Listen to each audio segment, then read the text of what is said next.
What if everything you thought you knew about the end times was based on a misunderstanding of one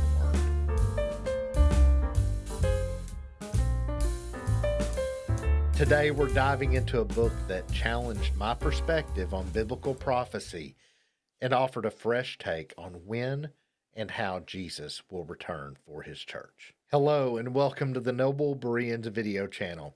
I'm your host, Steve Sanders, and today I'm reviewing The Imminent Return of Jesus by David T. Parish.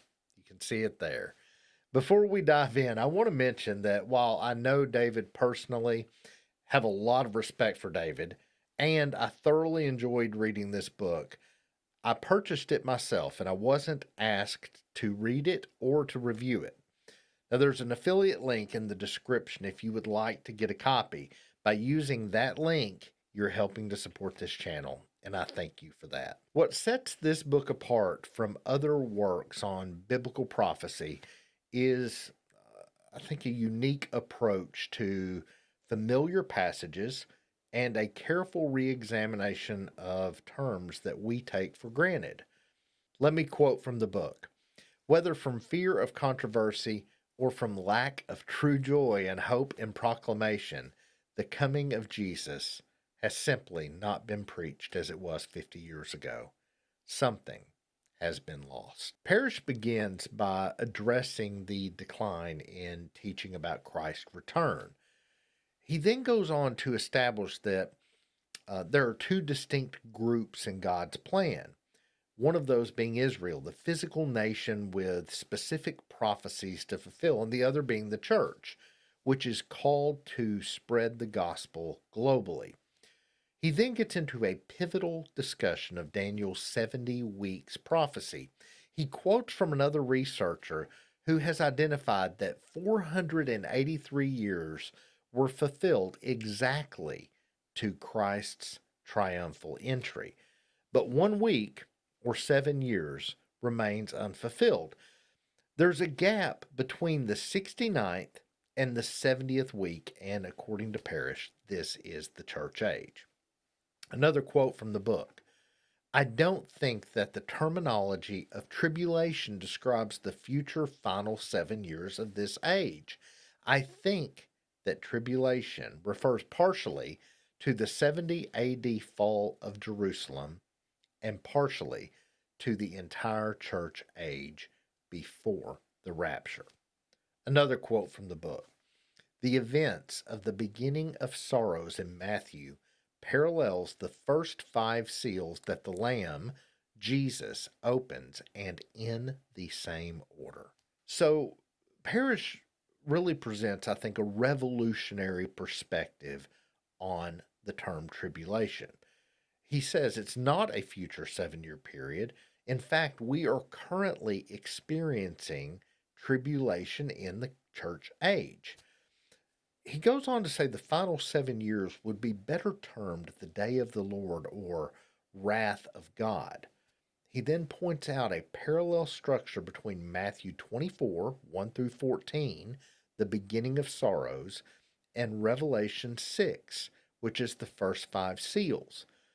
Both of these passages describe characteristics of the entire church age.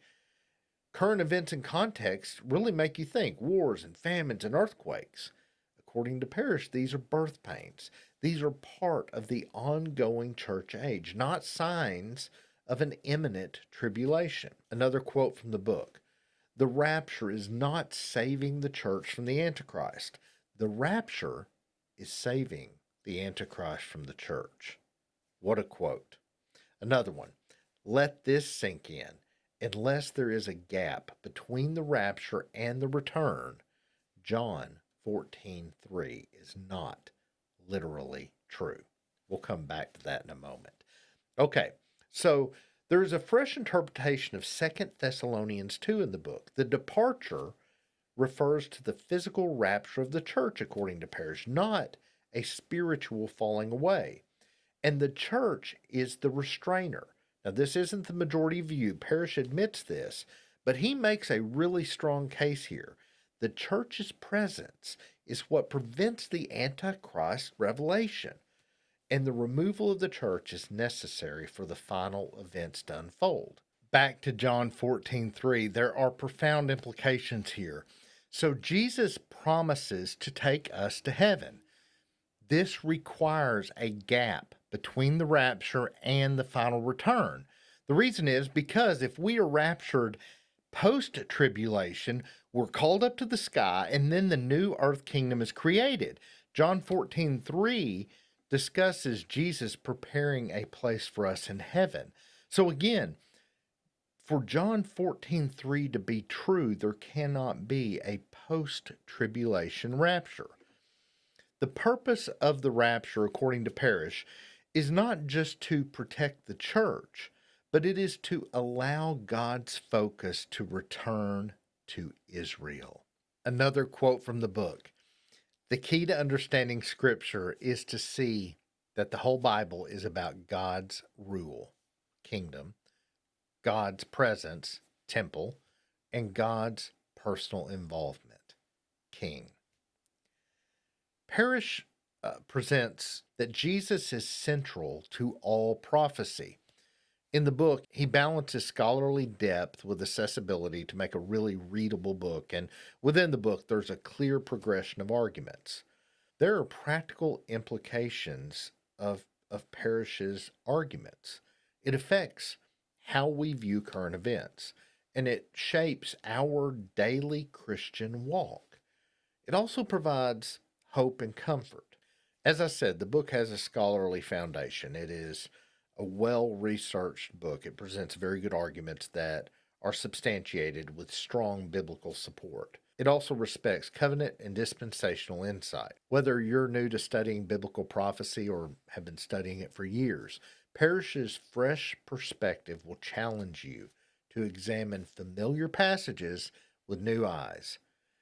His careful attention to biblical detail, combined with clear explanations, makes this book a valuable addition to any Christian's library. If you're interested in deepening your understanding of end times prophecy while keeping Christ at the center, I highly recommend picking up a copy of The Imminent Return of Jesus.